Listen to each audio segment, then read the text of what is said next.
Ladies and gentlemen, thank you for standing by and welcome to the FactSet Q1 2020 earnings conference call. At this time, all participants are in listen-only mode. After the speaker's presentation, there'll be a question-and-answer session. To ask a question during the session, you'll need to press star 1 on your telephone. If you require any further assistance, press star 0. I would now like to hand your conference over to your speaker today, Rima Hyder. Please go ahead, madam.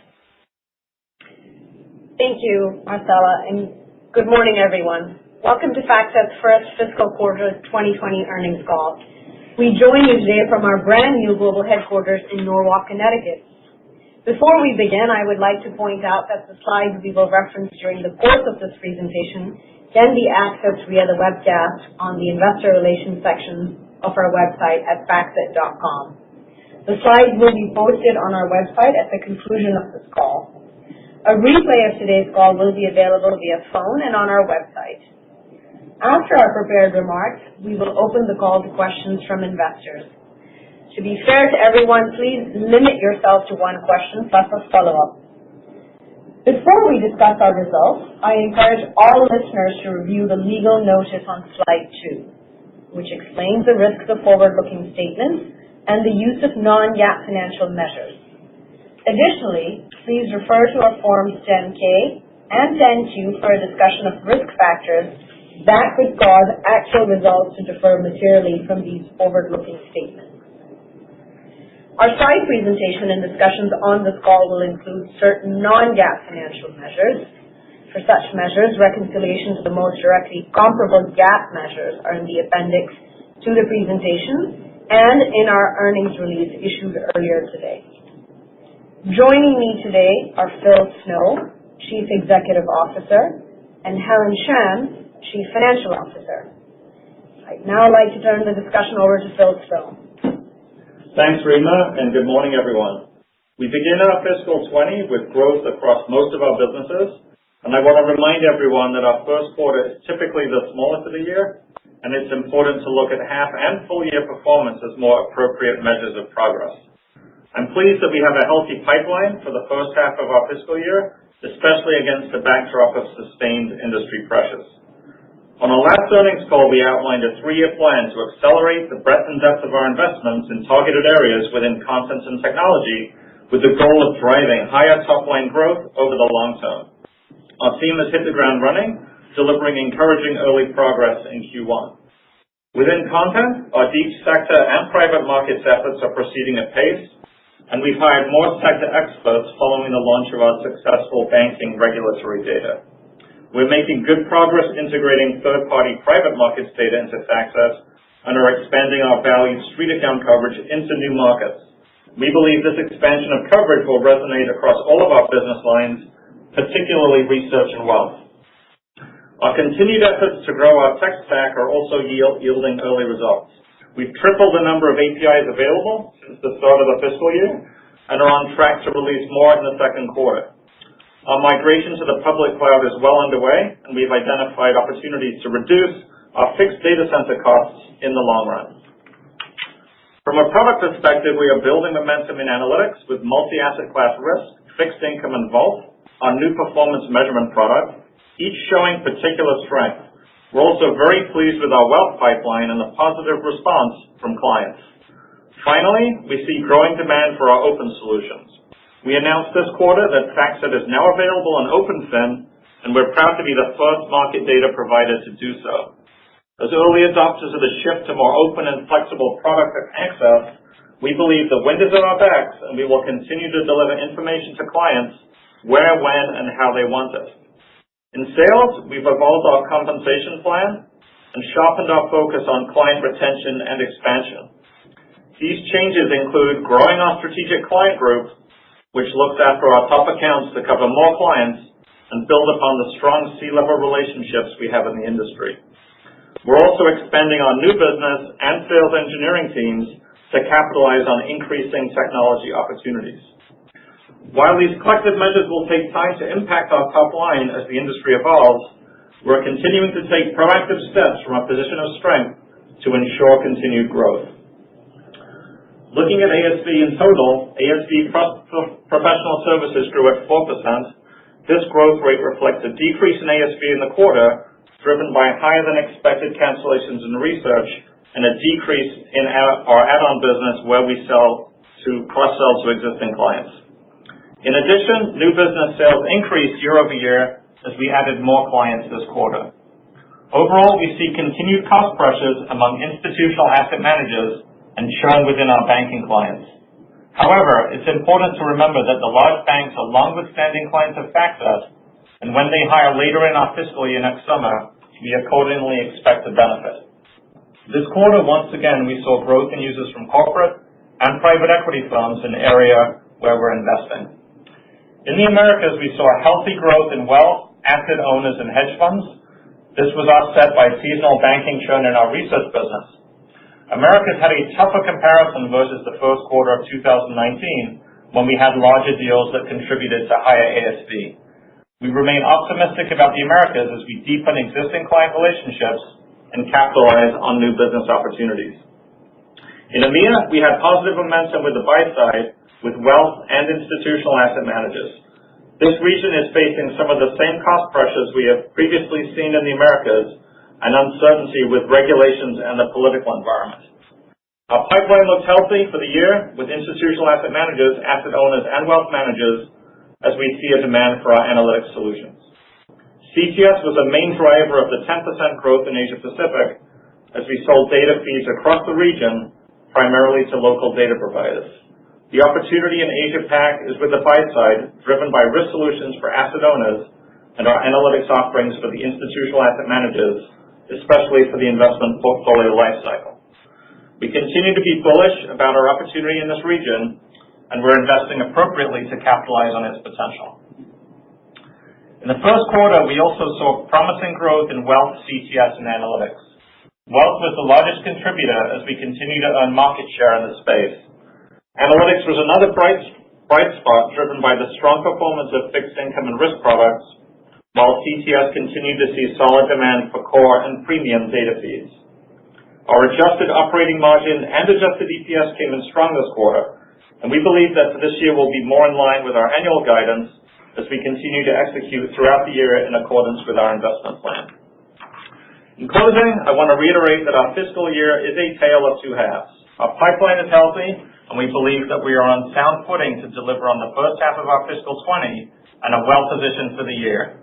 We have a proven track record of returning consistent long-term value to shareholders, a record that we firmly believe we will continue. It is also increasingly clear that clients are demanding more open, flexible, and efficient technology to help them manage change, an area where we continue to excel. And as we execute our 3-year plan, early signs indicate that we are taking a winning path to ensure continued growth through expanded opportunities with existing clients, higher retention, and new business. Let me now turn the call over to Helen, who will discuss the specifics of our first quarter performance. Thank you, Phil, and good morning. It is great to be here with all of you. We begin our fiscal 2020 with a solid operating performance, 10% earnings growth, and an operating margin that continues to reflect the productivity and efficiency improvements made throughout 2019. While we are at the beginning of our 3-year investment plan, we are on pace as we start to ramp up hiring and spend.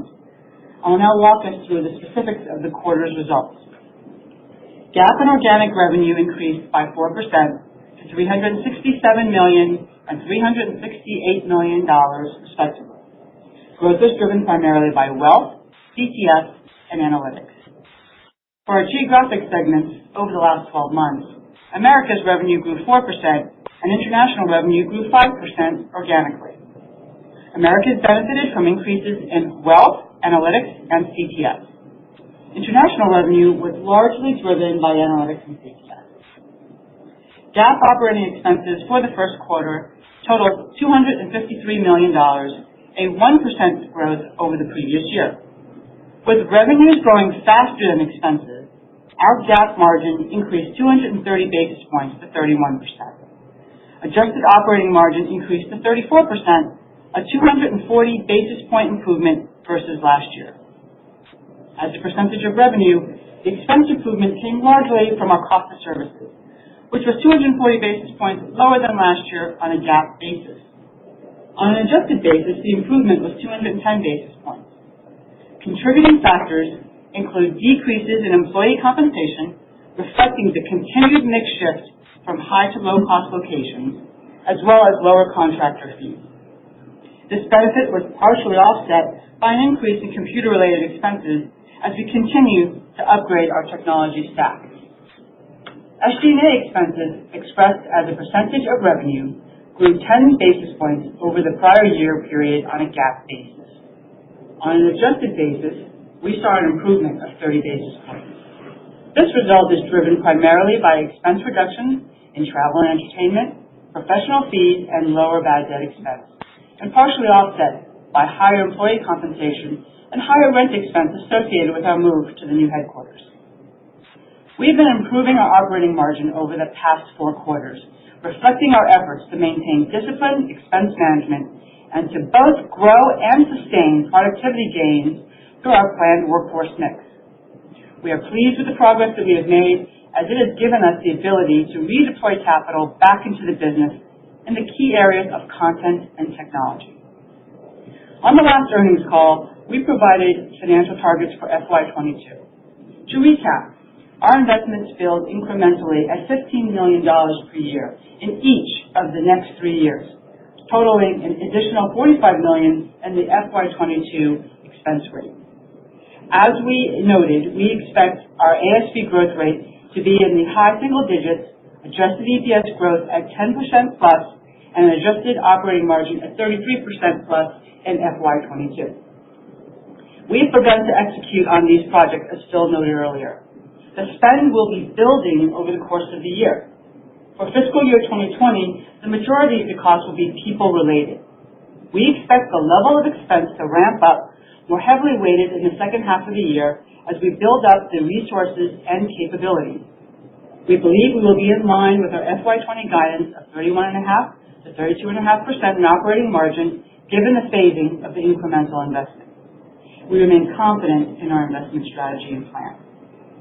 Moving on, our tax rate for the quarter was 13.6%. This rate included a few one-time items related to finalization of prior year tax returns and a change in tax rate in one of our foreign jurisdictions. Excluding one-time adjustments, our quarterly tax rate would have been 17.3%. Please keep in mind that when we provided annual guidance for fiscal 2020, we did not include any one-time adjustments in the tax rate. GAAP EPS increased 12% to $2.43 this quarter versus $2.17 in the first quarter of 2019, primarily attributable to higher revenue and improved margin. Adjusted diluted EPS grew 10% to $2.58. A reconciliation of our adjustments to GAAP EPS is disclosed at the end of our press release. Free cash flow, which we define as cash generated from operations less capital spending, was $69 million for the quarter, an increase of 88% over the same period last year. The improvement was primarily due to higher net income, an increase in cash collections, and the timing of payables, partially offset by higher capital expenditures. As noted on past calls, our CapEx is higher this year due to planned investments in technology, as well as new office space build-out for some of our locations where existing leases have neared expiration. Last quarter, we looked to update our annual ASV retention metrics. Upon further review, we have determined that the current methodology is aligned with our client retention metric and remains an accurate measure of ASV retention. For the first quarter, our annual ASV retention continues to be over 95%. We are also pleased to report that our client retention, the number of clients we retained over the last 12 months, remained at 89%, and our client count grew 6% year over year. Looking at our share repurchase program for the first quarter, we repurchased 343,000 shares for $84 million at an average share price of $246 per share.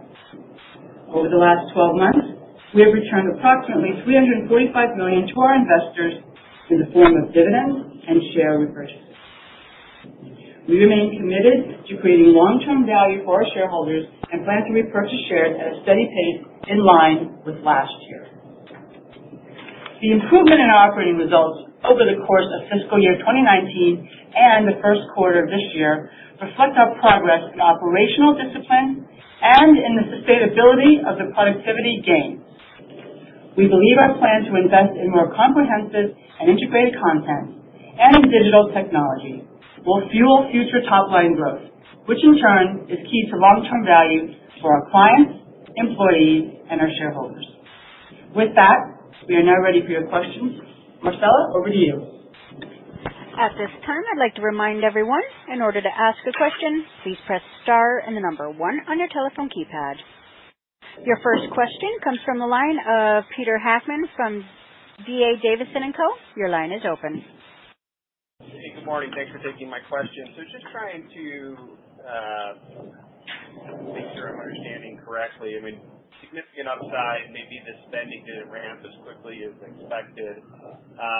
But does your guidance then imply that we should see negative adjusted earnings per share growth in the back half of 20? And how do you then think about, I know we had the 2022, but how do you think about that transitioning then into the first couple quarters of 21? Hi, thanks for your question, Helen. So no, I don't. What we're essentially going to be doing, because we believe we will still end up with the same amount of spend for the year, is that as it ramps up, we'll still be within that range, and then at that run rate, we'll continue to see that through the first 2 quarters of 21. Let me just give a little bit more color. Most of the expense for this year are much more people-related, so it takes time to ramp up. I would say if you look over the phasing of the year, it's roughly, let's call it 30% will be in the first half and the balance in the second half. And so that's, and then the technology spend is more in the latter half of the three-year investment plan. So it'll be a little bit slow out of the gate because it takes time to hire, but we don't expect that to be an issue as we think about the guidance we've given for the year. Okay, that's helpful. And then just while I have you, you haven't talked too much about Portware and the company's efforts in trading. Can you just give us a quick update there? Yeah, hey Peter, it's Phil Snow.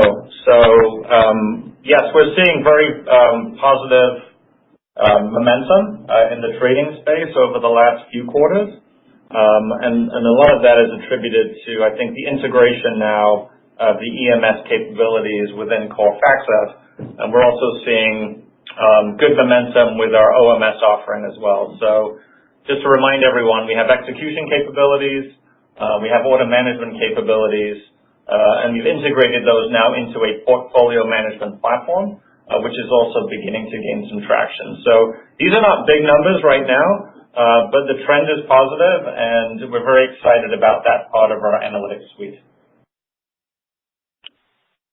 Great. Thank you very much. Sure.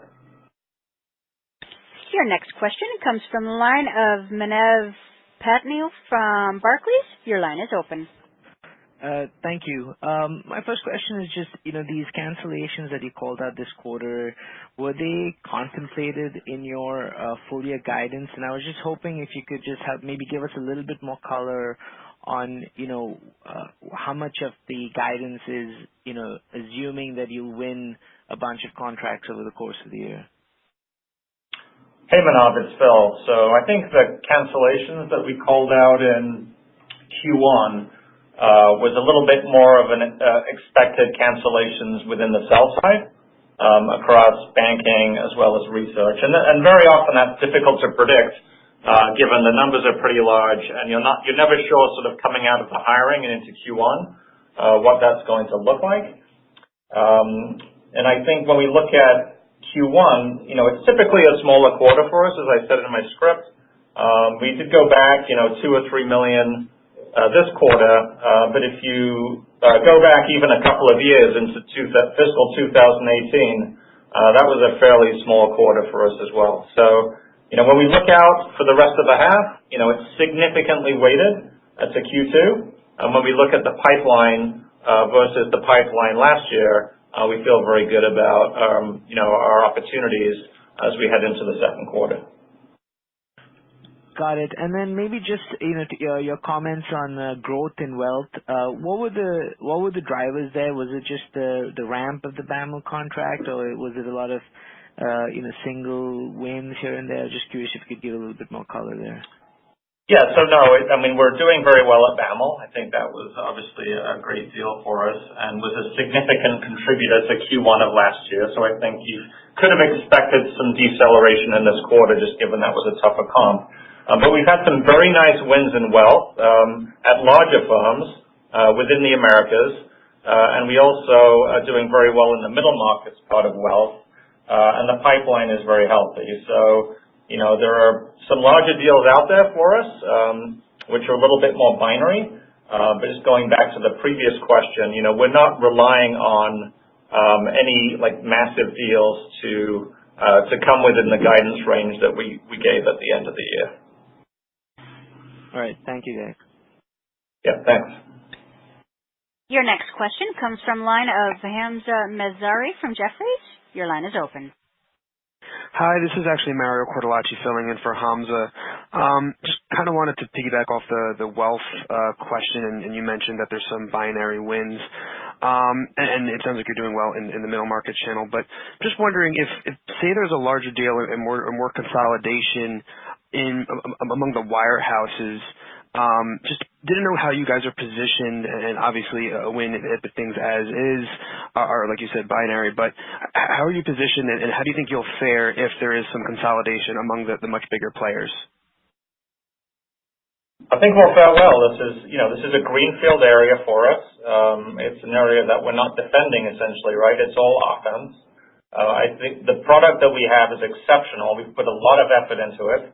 A big piece of our investment strategy for the next 3 years is to just continue to bolster the wealth offering in terms of content as well as and technology. There are some things that we're going to do there, I think, to make the life of the next generation of financial advisor and wealth advisors so much easier.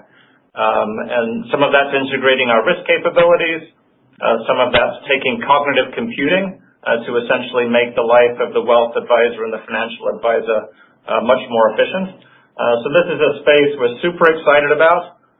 Typically when there's consolidation, it means disruption and there's an opportunity for a newcomer like FactSet to come in and take a crack. So we're in lots of RFPs. These are big firms. They're long contracts. You don't win them overnight, but we feel exceptional about this piece of our business and the opportunity in front of us. Great. And just one more, and I'll turn it over. So, like you said, there's a lot of white space in wealth, and maybe this other part of the business isn't as big of a focus for you. But how much do you think your products lend themselves to, say, commercial banking or insurance, and or maybe you can give us a sense of how much you've explored those markets as well? So commercial banking is really interesting. We had a pretty good win there. I think it was last year in Asia Pac. And that was a lot of seats, but admittedly at a lower cost. But our web offering proved very good for that market, and I think we'll continue to explore some opportunities there. We have pretty good business in insurance right now. So what resonates with our insurance clients is our analytics products. We've got a great multi-asset class risk product, which we continue to invest in. And risk is one of the things I talked about in my script. We've got a lot of good momentum in the risk space. The pipeline for risk looks really good, and some of that is at insurance companies. Great, thank you. Yep. Your next question comes from the line of Andrew Nicholas from William Blair. Your line is open. Hi, good morning. In terms of the wealth pipeline, it sounds like you're waiting on a few larger decisions. Any color on when you expect those decisions to be made? Some of them are this fiscal year. Some of them are further out. Okay. And then I was wondering if you could provide an update on momentum in analytics, particularly as it relates to kind of the sales force realignment. As that gets further and further in the rearview mirror, just wondering if you could update us on progress with respect to sales momentum.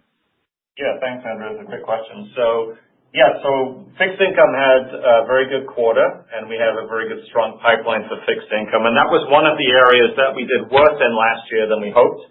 And the movement of the specialists back into the analytics area has really paid off. So we've got some great leadership there. The team's excited. The areas that really are showing very strong momentum are fixed income, risk, Vault. And Vault, to remind everyone, is kind of a combination of the BISAM performance product with traditional PA.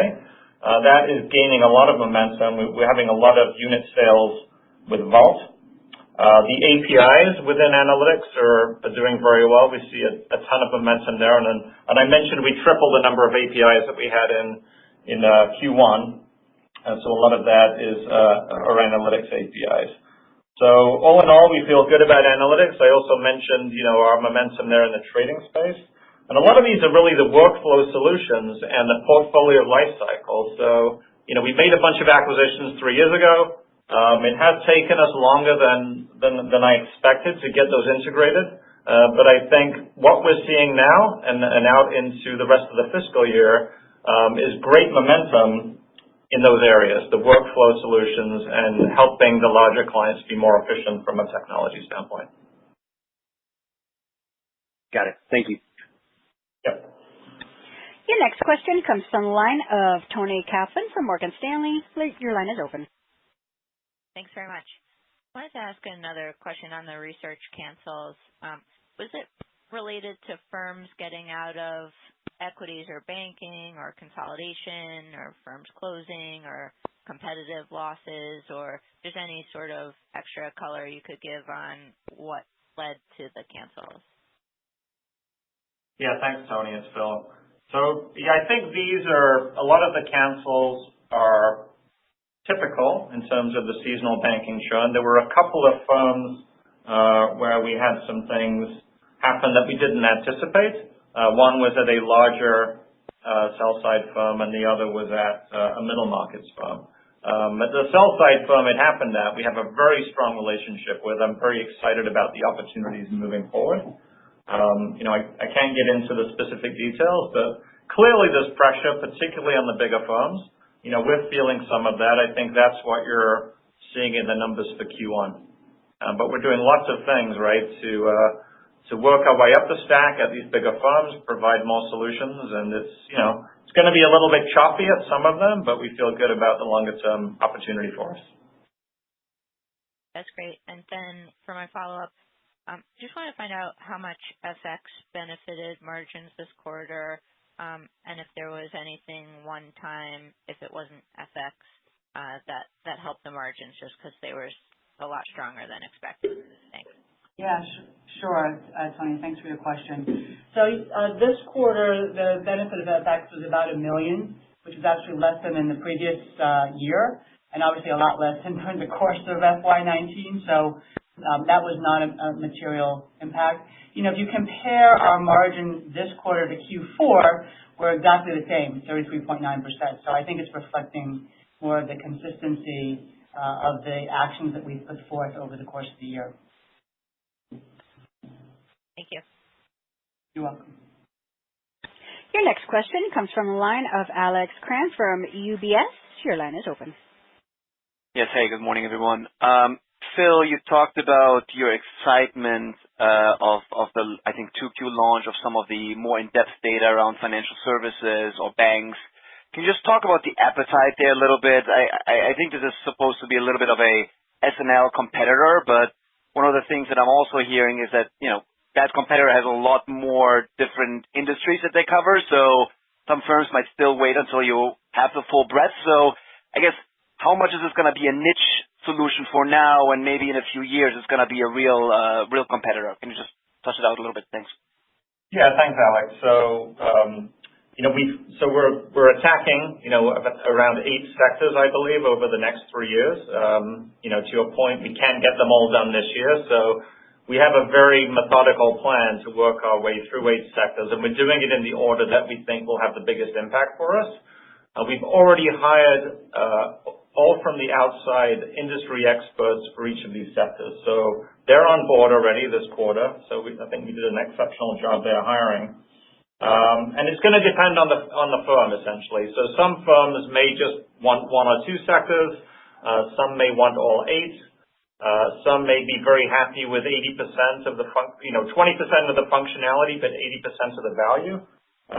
But we are seeing a very healthy appetite for more choice in this area. and we feel that we're going to have some impact this fiscal year. In fact, we already had, I think, one very good win. I can't remember if it's in Q1 or in the pipeline for Q2. With another firm for the financial data that we have. Okay, great. Thank you for the color. And then just secondly, again, on the opportunity side, I mean, you mentioned the tough environment, which obviously all of us on this call probably know about. I've been hearing a little bit more of an effort to reduce costs when it comes to the really expensive competitors of yours. So I think you've been benefiting from that to some degree. I think you've done this all along over the last few years. But are you seeing an acceleration and focus on cutting some of your more expensive competitors? And is that going to be something that can help in the next couple of quarters, or is it business as usual from that perspective?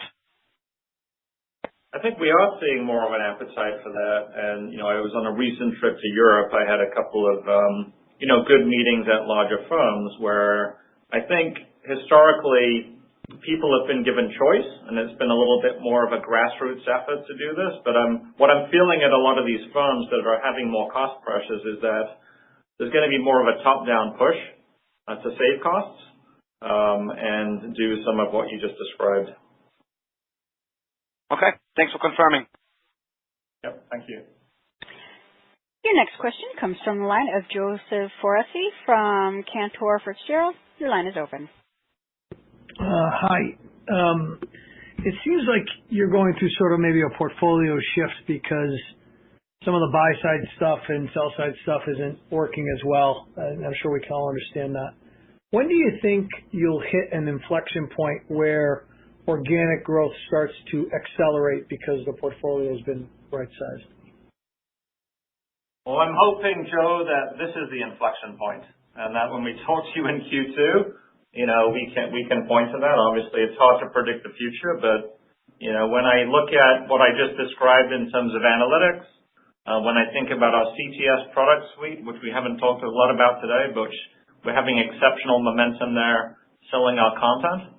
The wealth pipeline, our efforts to fill out the portfolio lifecycle, all of that is really great. I think we are seeing obviously people pressure in our industry and a lot of pressure, on the research side. So that's the piece that's a little bit harder to kind of predict. But we feel like we've got the right strategy, and we've got a team that's sort of really excited to execute even in what is a tough environment. Yeah, I guess my follow-up will be an old question. Maybe we could start to get a breakdown from a percentage of revenue, or you could just give us rough ballpark numbers around, the new pieces of the business and what they're growing versus sort of the old pieces of the business so that we can kind of start to model out the inflection point ourselves. I'm just wondering if there's any thoughts around that or if there's any general numbers, because you said you hope that there's the inflection point that we're at right now. Thanks. Hi, this is Helen. Thank you for your question. A lot of what we provide is, even when we talk to clients, are bundled as well. So while we do track, we don't actually have plans right now to be breaking that out, but certainly we'll give you updates as we go on each call as best we can. Okay. Thank you. Welcome. Thank you. Your next question comes from the line of Shlomo Rosenbaum from Stifel. Your line is open. Hi, good morning. Thank you for taking my questions. Hey, Phil, just a quick question, not to beat that research cancellations to death, but is it people that are just no longer there, or they're moving to a different platform? I just want to understand the dynamic a little bit more. I don't have all of that detail, Shlomo. I imagine some of it is just people pressure, right, within the research side, that there's sort of less hiring going on. Some of it may be competitive pressure. I think there are situations there where we're taking market share and others are taking it from us. Again, I'll point to the fact that it's typically a smaller quarter, so we're calling it out this quarter just because it's one of the larger numbers. But in the big picture, when you think about our numbers for Q2 and Q4 especially, I wouldn't read too much into that for this quarter. But it's not, I guess, what people are trying to figure out, is there any pickup in Refinitiv? Is there anything going on in on the Cap IQ side that's becoming kind of nipping at your heels. Is there any change in any of that stuff? I guess that's really what I'm trying to get to, or is it just? We're still, when I look at the competitor win-loss, we're still, I think, doing well from a taking market share standpoint. Okay. And then just open FactSet, are there any additional metrics you can give us besides, maybe some of the APIs, how that's tracking? Are you starting to generate any meaningful revenue over there? Just that seems like an interesting part of the business I want to delve into more. Yeah, so we're beginning to get some momentum there. There's different pieces to it. So, the piece that's generating, I think, the growth in CTS is really the data exploration platform that we've created. So it's really the ability to come in and look at our content in addition to some of the open providers that we've added, some of the alternative data. But a lot of the growth you're seeing is really from FactSet-owned content. And we're beginning to see a pretty healthy pipeline for, some of the alternative data providers that are combined with it. I think it's as much the model and the ability to come in and begin programming in Python using Tableau, kind of what the analyst of the future and the data scientist of the future is going to want to use. That's really the most exciting piece of it. All right. Thank you very much. Thanks. Your next question comes from the line of Bill Warmington from Wells Fargo. Your line is open. Good morning, everyone. So you had mentioned the strength in analytics, CTS, and wealth, and by implication, I would take it that research had turned negative this quarter, and I just wanted to confirm that and ask if that was really the result of the churn that you've mentioned, and to ask how long you think it'll take to return to low single-digit type target growth. Yeah, so you're right, Bill.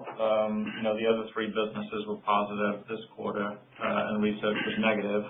Again, it's a smaller quarter, so again, it's hard to predict.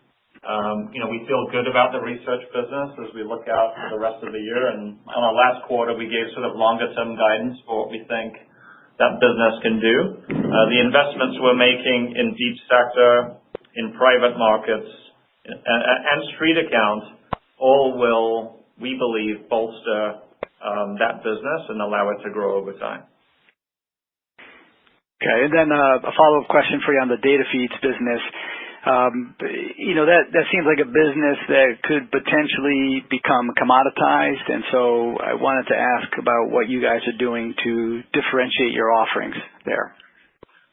Yeah, so, some of the data is unique. Some is, other people have it. I think the value that FactSet has always brought to the marketplace over the last 40 years is the integration of content. So you can deliver data sets all day out of a marketplace or a library, but the hard work is integrating the data so that you can use it as one database and providing the tools to analyze the data. So that's what we do.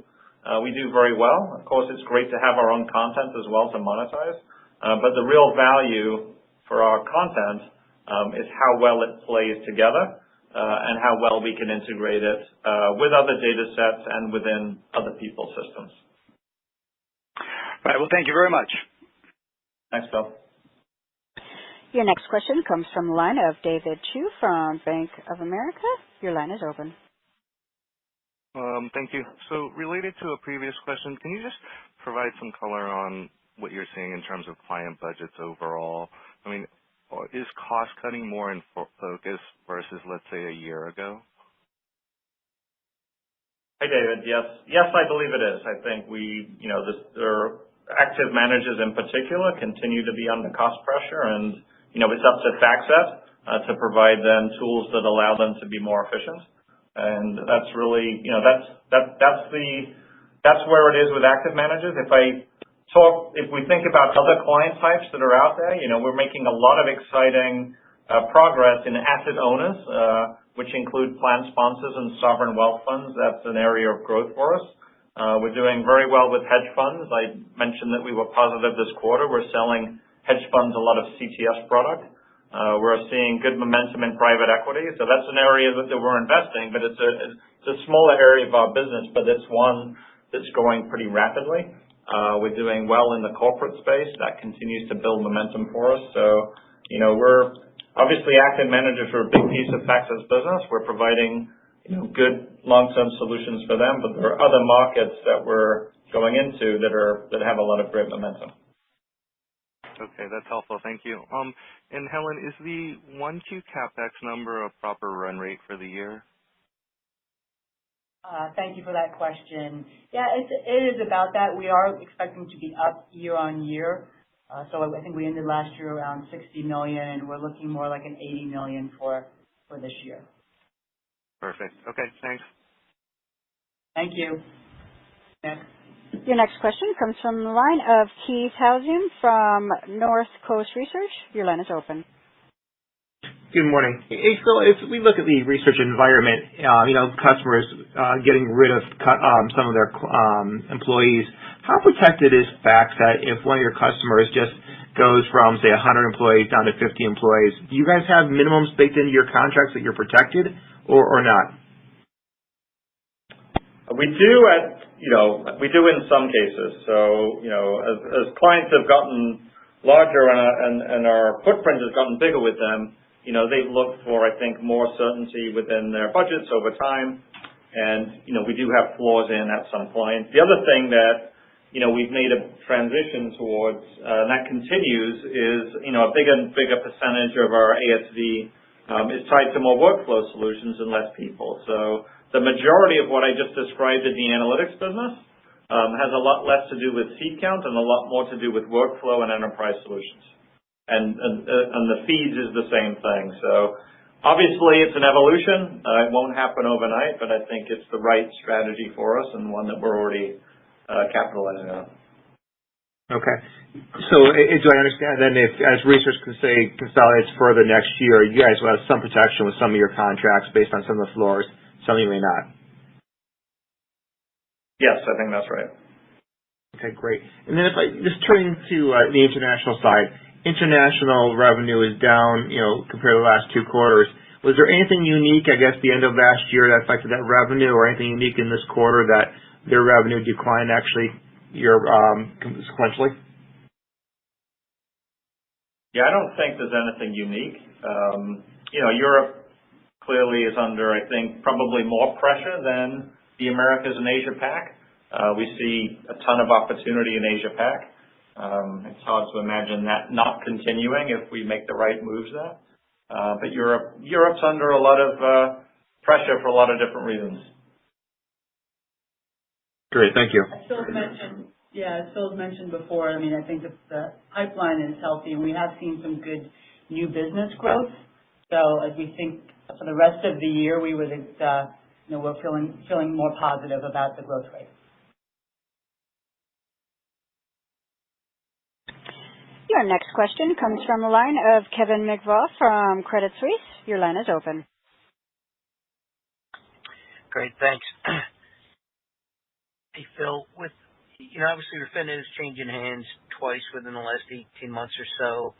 As they become part of the LSC, any thoughts from a competitive perspective? Does that change the behavior on the continent at all, or even in the current form as part of Blackstone, have you seen any competitive dynamics shift? Yeah, thanks, Kevin. I've obviously thought a lot about that. I doesn't feel to me that the combination of LSC and Refinitiv is going to be much different, frankly, to us than what we've been dealing with from a competitive standpoint with Refinitiv over the last couple of decades. So there's still uncertainty, I would think, within both the client base and their employee base in terms of what's happening, and we're just capitalizing on that uncertainty right now. And would that kind of allow you the opportunity, the extent for any, as you're kind of integrating, would you see competitive advantage on that? If you were to look at other points in history, does that free up incremental opportunity or no?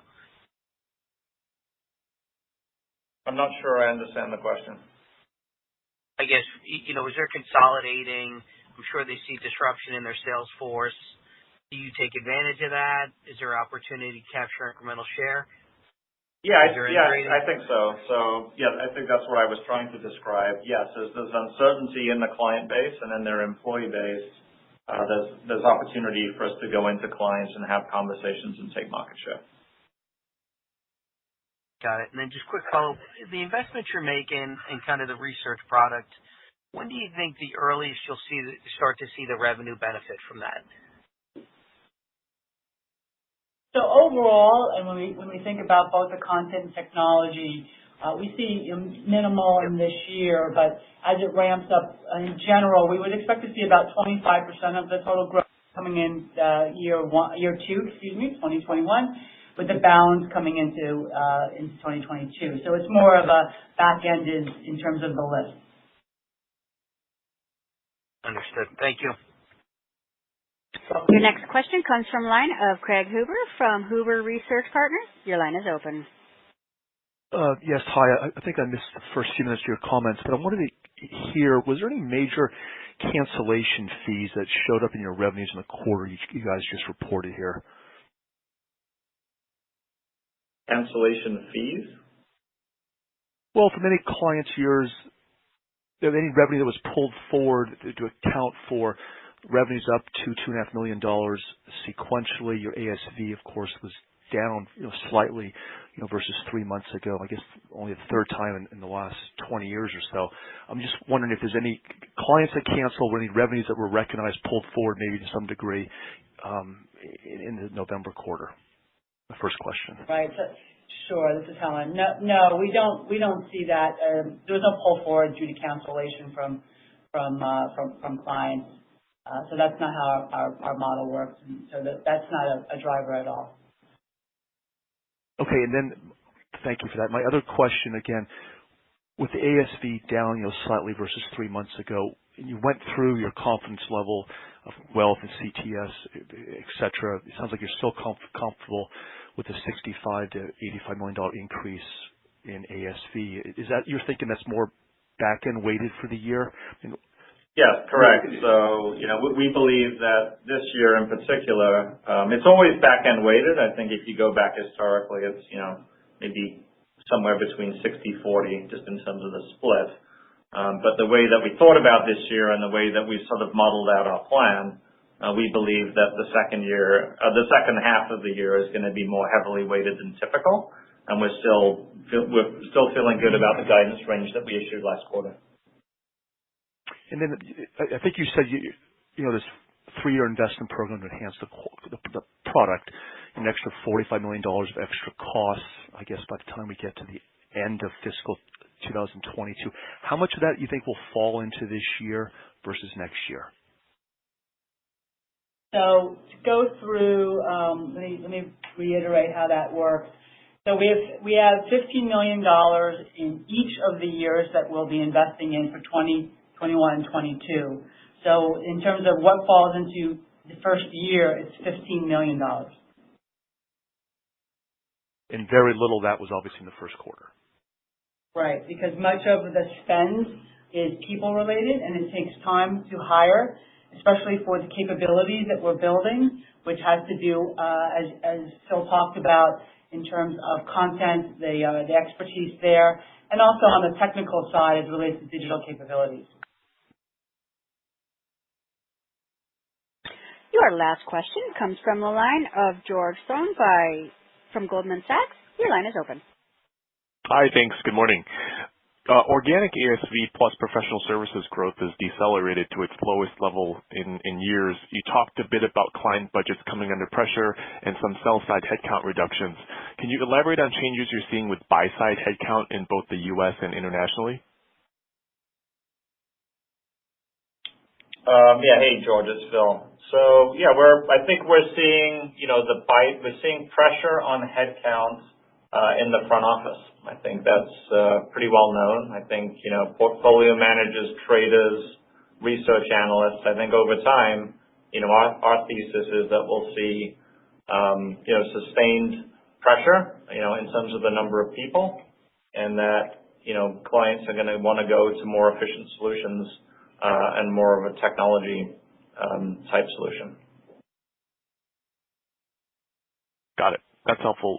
You noted a decrease in your add-on business where you cross-sell to existing clients.